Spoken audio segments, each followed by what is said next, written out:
Cada vez que eu me lembro do amigo Chico Mineiro, das viagens que nós fazíamos, era ele meu companheiro. Sinto uma tristeza, uma vontade de chorar. Me lembro daquele tempo que nunca mais há de voltar. Apesar de eu ser o patrão, eu tinha no coração amigo Chico Mineiro.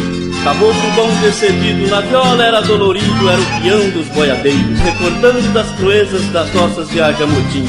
Viajamos mais de 10 anos, vendendo boiada e comprando por esse rincão se temia. Mas porém chegou um dia que Chico afastou-se de mim. Fizemos a última viagem, foi lá pro sertão de Goiás. Fui eu e o Chico Mineiro, também foi o capataz.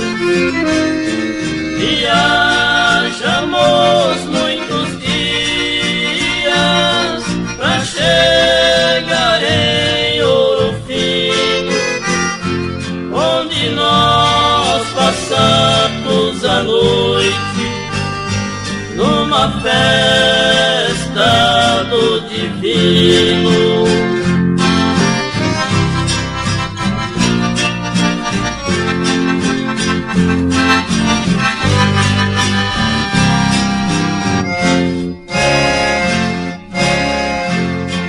A festa estava tão boa, mas antes não tivesse ido, o Chico foi baleado por um homem desconhecido.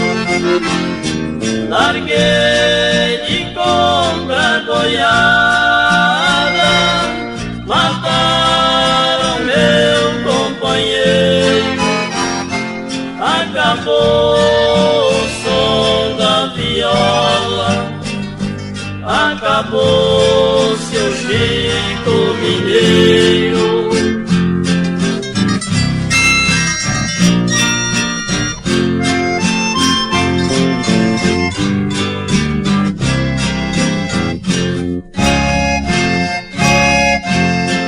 Depois daquela tragédia, fiquei mais aborrecido.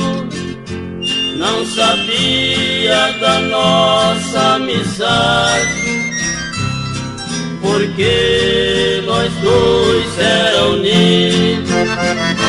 Quando li os seus documentos, cortou meu coração em saber que o Chico Mineiro